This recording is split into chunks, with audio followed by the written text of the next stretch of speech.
जैसे ही लकी और यास्मीन ने एक दूसरे को देखा, उन दोनों की आंखें खुली की खुली रह गई थी। यास्मीन ने उसे देखते ही पहचान लिया था कि उसके सामने खड़ा आदमी आखिर कौन था। उसे मालूम था कि यही आदमी अभी थोड़े दिन पहले ही बैंक से सुप्रीम कार्ड लेकर निकला था। यास्मीन ने इसके बैंक से चले जाने के बाद मैनेजर से लकी के बारे में बात भी की थी। तब उसने यास्मीन को बताया कि उसके पास कितना सारा पैसा और कितनी सारी प्रॉपर्टी थी। उसने ये भी बताया कि लकी ही वो पहला इंसान था जिसने उस ब्रांच में से फिंगरप्रिंट के जरिए पैसे निकाले थे। ये सुनते ही यास्मीन की आंखें फटी की फटी रह गई थी। अब जब इतना अमीर आदमी उसके सामने खड़ा था तो यास्मीन को समझ नहीं आ रहा था कि वो कैसे बिहेव करे।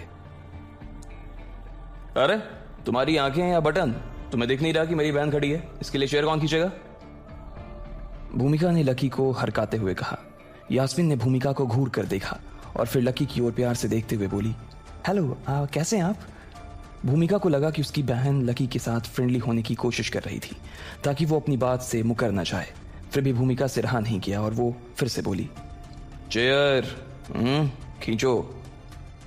अरे अरे उसकी कोई जरूरत नहीं है, मैं खुद ही ले लूंगी, यास्मीन ने कहा और कुर्सी खींचकर खड़ी हो गई। वो लकी के बैठने का इंतजार कर रही थी। लकी को मन ही मन अपनी किस्मत पर हंसी आ रही थी।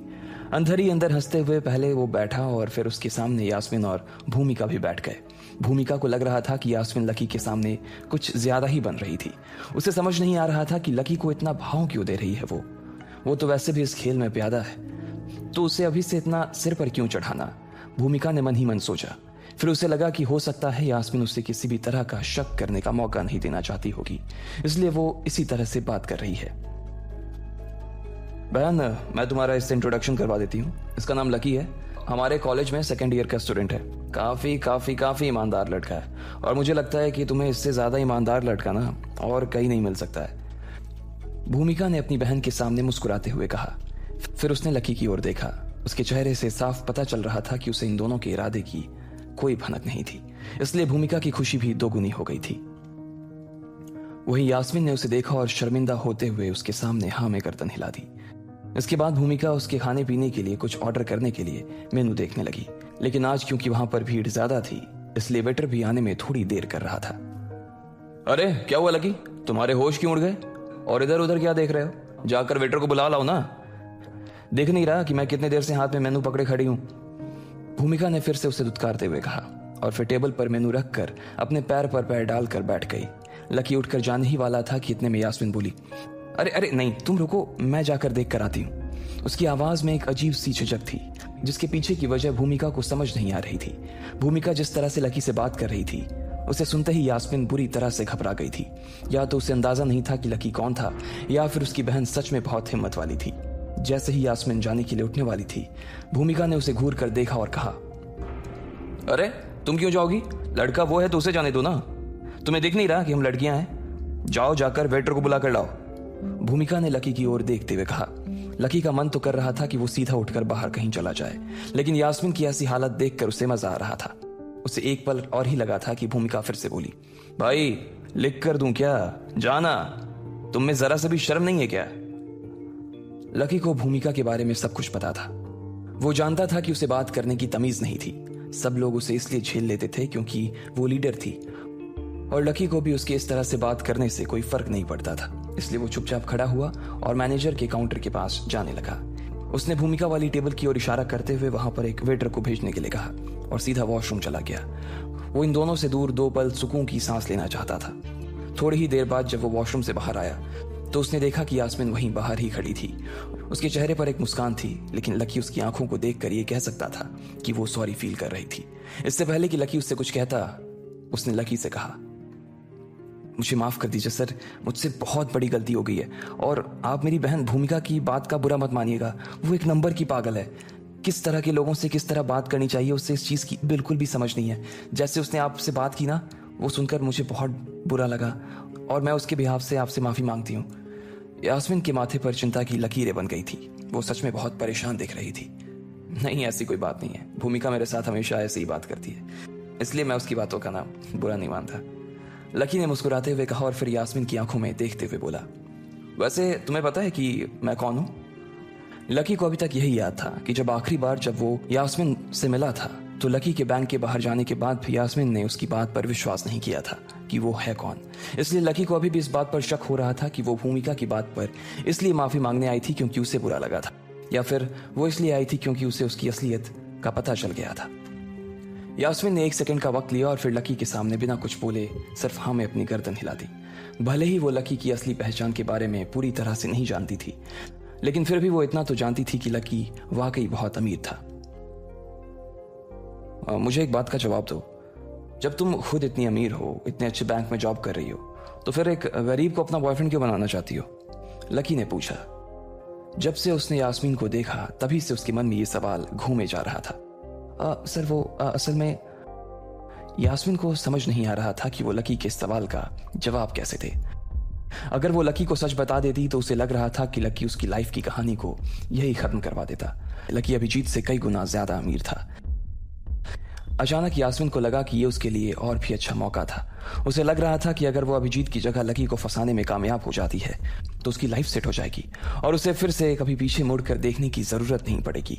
पैसा, पावर, इज्जत सब उसके पैरों में होंगे। वो रातों रात अमीर हो जाएगी, बहुत अमीर। ये सोचते ही अचानक यास्मीन के दिमाग में एक तरकीब आ गई थी। वो सोच ही रही थी कि क्यों ना लकी को ही इस्तेमाल किया जाए। इसलिए उसके सवाल के जवाब में यास्मीन बोली, आखिरी बार जब हम बैंक में मिले थे तब मैंने आपके बारे में ना बहुत गलत सोच लिया था। मुझे अपने आप पर बहुत गुस्सा आ रहा था। मुझे इस बात पर बहुत घमंड होने लगा था कि मैं बहुत अमीर हूँ और मेरे पास बहुत पैसा है, लेकिन मैं दिल से बहुत गरीब हूँ। मेरे अंदर ना ह्यूमैनिटी नाम की कोई चीज़ ही नहीं है। इसलिए मैंने सोचा कि मैं अपने आप को सुधारने के लिए एक गरीब से प्यार करूंगी ताकि मैं ज़िंदगी का असली सुख देख सकूं, उसे फील कर सकूं। अगर मेरा उसके साथ सब कुछ ठीक चलने लगा तो मैं उसी से शादी भी कर लूंगी। मुझे उसमें कोई दिक्कत नहीं है। यास्मीन की आवाज में गंभीरता थी। वो लकी से फेवर लेने के लिए जितना पोलाइट हो सकती थी उतना पोलाइट होने की कोशिश कर रही थी। अच्छा, लकी ने कहा, लेकिन लकी को तो उसकी आंखों में कुछ और ही नजर आ रहा था।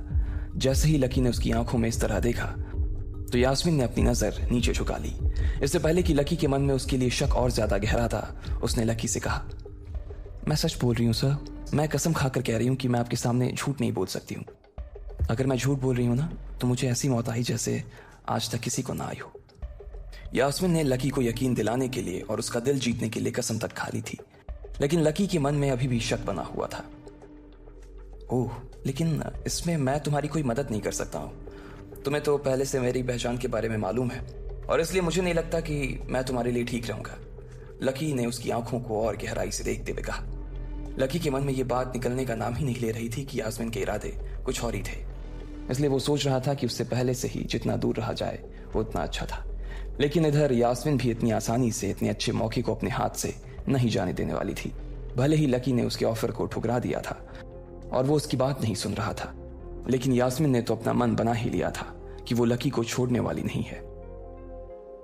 सर, एक्चुअली एक और रीजन है जिसकी वजह से मैं बॉयफ्रेंड ढूंढने के लिए ना इतनी मरी जा रही हूँ।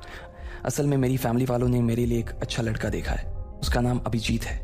मुझे वो लड़का बिल्कुल भी पसंद नहीं है सर, लेकिन वो और उसका परिवार और मेरा परिवार मेरे पीछे ही पड़े हुए हैं। अब मेरे पास उसे मना करने के लिए ना कोई सॉलिड रीज़न नहीं है। इसलिए मुझे जल्द से जल्द एक बॉयफ्रेंड की तलाश है ताकि मैं उससे पीछा छुड़ा सकूं। सर प्लीज़ इस मैटर में आप ही मेरी हेल्प कीजिए ना सर, प्लीज़। यास्मीन ने उसके आगे हाथ जोड़ते हुए कहा। अभी आधे घंटे पहले तो यास्मीन ये सोच रही थी कि आखिर वो ऐसा क्या करे जिससे अभिजीत उसे जल्द से जल्द प्रपोज करे, लेकिन अब जब उसे पता चला कि उसके सामने लकी था और लकी उससे कई गुना ज्यादा अमीर था तो वो तुरंत अभिजीत के पाले से कूदकर लकी के पाले में आ गई थी, जहां वो एक और अभिजीत के ऊपर जान छिड़क रही थी और उसके लिए लकी को यूज करने वाली थी।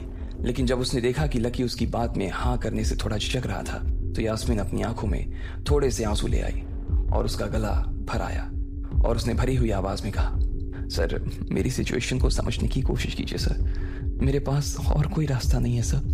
मैं जानती हूँ कि आप बहुत ही केयरिंग इंसान हैं और आप मदद भी करते हैं, इसलिए प्लीज़ मेरी हेल्प कीजिए सर, प्लीज़। यास्मीन की एक्टिंग देखकर लकी का दिल एक बार को तो पिघल ही गया था। साथ ही वो काफ़ी सुंदर भी थी और उसकी आंखों में जो आंसू बह रहे थे उसकी वजह से वो और भी खूबसूरत लग रही थी। अच्छा ऐसी बात है तो फिर चलो ठीक है, मैं मदद करूंगा तुम्हारी। लकी का दिल आखिरकार पिघल गया और उसने यास्मीन के साथ उसके खेल में शामिल होने के लिए हाँ कर दी। Thank you Lucky sir. Yasmin ने तुरंत अपने आंसू पोंछे और मुस्कुराते हुए बोली।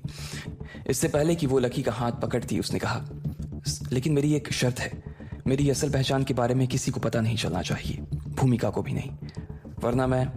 लकी ने कहा और यास्मीन की ओर देखने लगा। वो किसी को भी अपनी पहचान के बारे में नहीं बताना चाहता था। वो नहीं चाहता था कि वो कॉलेज में रहते हुए किसी मुसीबत में पड़े। ठीक है, मैं नहीं बताऊंगी, यास्मीन ने तुरंत ही हाँ कर दी। वैसे भी उसकी पहचान के बारे में भूमिका को बताने पर नुकसान यास्मीन का ही होना था। अगर वो उसे बता देती तो हो सकता था कि भूमिका भी उसके पीछे पड़ जाती। वो दोनों तो एक ही कॉलेज में पढ़ते थे और इसलिए भूमिका के पास लकी से मिलने के ज्यादा मौके थे। यास्मीन अपने ही दुश्मन को अपने ही हाथों से किसी भी कीमत पर खड़ा नहीं करना चाहती थी। वहीं यास्मीन को अपने कजन पर हंसी भी आ रही थी। उसे मालूम ही नहीं था कि वो जिससे बदतमीजी से बात कर रही थी वो दरअसल कितना अमीर आदमी था। ऐसे में अगर उसे पता चल भी जाता और वो खुद भी लकी को अप्रोच करने की कोशिश करती तो भी लकी उसके बिहेवियर की वजह से कभी उसे भाव नहीं देने वाला था। इतनी बात होने के बाद लकी और यास्मीन फिर से अपनी अपनी सीट पर जाकर बैठ गए थे। बेचारी भूमिका, यास्मीन ने कहा और मन ही मन हंसने लगी। लकी ने उसके मुंह से ये सुना और उससे पूछा, क्या बोला तुमने? लकी ने पूछा, नहीं कुछ नहीं, मैं तो बस ये कह रही थी कि भूमिका हमारा इंतजार कर रही होगी, हमें चलना चाहिए। यास्मीन ने कहा, हाँ चलते हैं। लकी ने कहा और आगे निकल गया। यास्मीन लकी को जाते देखकर सोचने लगी। उसे एहसास हुआ कि उसके चारों ओर सीटियां बजनी शुरू हो गई थी। आज उसे पता चला कि लकी की असली पहचान क्या थी। लकी तो हाथी था और अभिजीत उसके आगे चींटी। अब आगे यास्मीन लकी को किस तरह जाल में उलझाने वाली थी। कहीं लकी ने यास्मीन नाम की कोई मुसीबत मोल तो नहीं ले ली थी। दोनों के बीच अब आगे क्या होने वाला था? आपको क्या लगता है, क्या होंगे इन सभी सवालों के जवाब? कमेंट बॉक्स में कमेंट करके जरूर बताएं।